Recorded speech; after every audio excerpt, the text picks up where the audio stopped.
আমার সাধের ভাগ্নি অঙ্কিতা।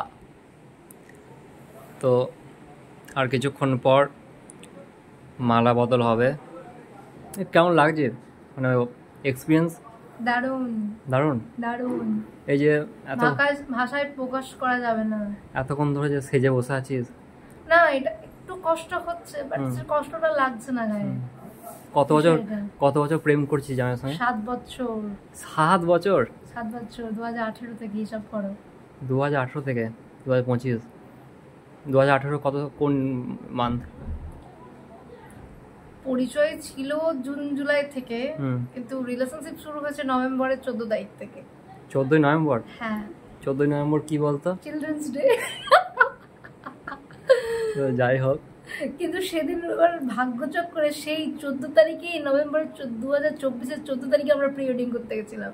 2024-এর 14 তারিখ। আচ্ছা, তো ভালো করে আমাকে আজ প্রণাম করে নে।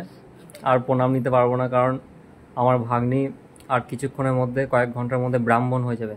ব্রাহ্মণী, ব্রাহ্মণের বউ, বামনি। যাই হোক, এইদিকে একটু দেখাই, বিয়ে চলছে।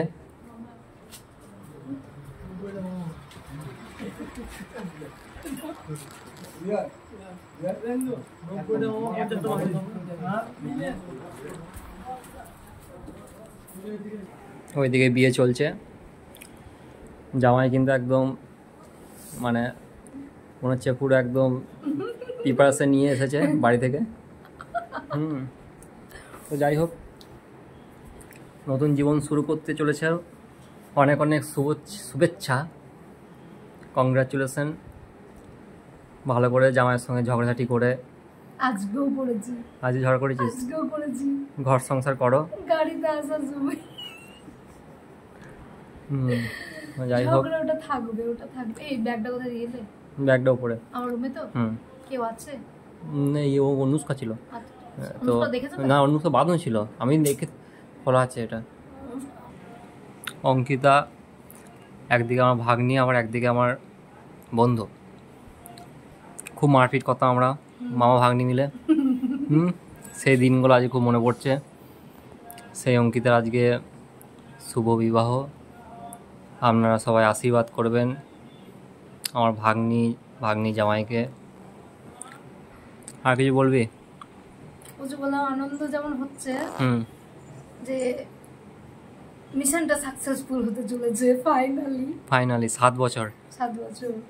আমরা যেমন দেখি ফেসবুকে, ইউটিউবে, 7 বছরের লড়াই অবশেষে পরিসমাপ্তি, শুভ সমাপ্তি, তাই না?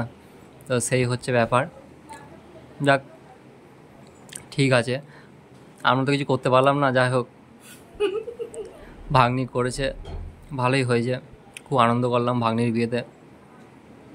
খাওয়া দাওয়া পেট পুরে হলো, সকাল থেকে এনজয় করছি। তোমার জামাই কেমন লাগলো সেটা বলো। জামাই আমাদের পুরো হলিউডের হিরো, 6 ফুট লম্বা, একদম ঠিকঠাক। জামাইয়ের সঙ্গে মোটামুটি ভালোই গল্প হলো, তো ভালোই হয়েছে জামাই একদম। তা আমার ভাগ্নির পছন্দ, সেটা কোনোদিনও খারাপ হবে না। যথেষ্ট ভালো জামাই হয়েছে। জামাইকে দিগনগরে ইনভাইট করে দিয়েছি, একদম চলে যাবে। ঠিক আছে, ইনভাইট তো তুমি করেছো, ছুটি পাবে তবে তো যাবো। চেষ্টা করবো অবশ্যই যাবার। ওর ছুটি ম্যানেজ হয়ে যাবে, ছুটি সব ম্যানেজ হয়ে যাবে। একদম আনন্দ করতে করতে চলে আসবে দিগনগরে। আমাদের দিগনগরের চাঁদনি ঘোরাতে নিয়ে যাবো, জগন্নাথ মন্দির। রথ দেখতে নেই এক বছর রথ দেখতে নাই, পরের বছর হবে। আরো অনেক কিছু দেখার জায়গা আছে। ঠিক আছে, হ্যাঁ, গাজনে চলে আসবি, একদম বাড়ির পাশে। যাই হোক, তবে আজকে একটা জিনিসই সব থেকে বেশি মনে পড়ছে, সেই আমাদের ছোটবেলাকার সেই মারপিটগুলো, তাই না? টিভি ঘরে বসে তুমি দেখলে এটা, আমি দেখবো এটা। আমাদের রিমোট নিয়ে রীতিমতো রেসারেসি চলতো। হ্যাঁ, আর তুমি গিয়ে নালিশ করতে গেলে তোমার বদ্দিকে, মানে আমার মা, তোমার বদ্দি আমার মাঝে মাঝে যেতে, ও জেঠু মা দেখো না অঙ্কিতা কি করছে। তো আর একটা বলি, অঙ্কিতা খুব ছোটোবেলায় খুব জেদ ছিল, ঠিক আছে, খুব মানে কিছু একটা জিনিস তো চাই, খুব ঝোঁক ধরতো। আর যখন দিগনগর থেকে যখন আসতো বাড়ি যাবো না, বাড়ি যাবো না।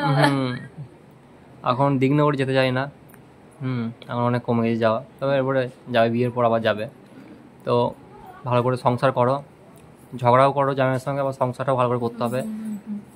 বড়দের সবাইকে নিয়ে চলতে হবে। অবশ্যই বড়দের কথা শুনবে, ব্যাস এইটুকুই বলার। অনেক অনেক শুভেচ্ছা রইল তন্ময়, অঙ্কিতাকে। তোমরা দুজনে খুব ভালো থেকো।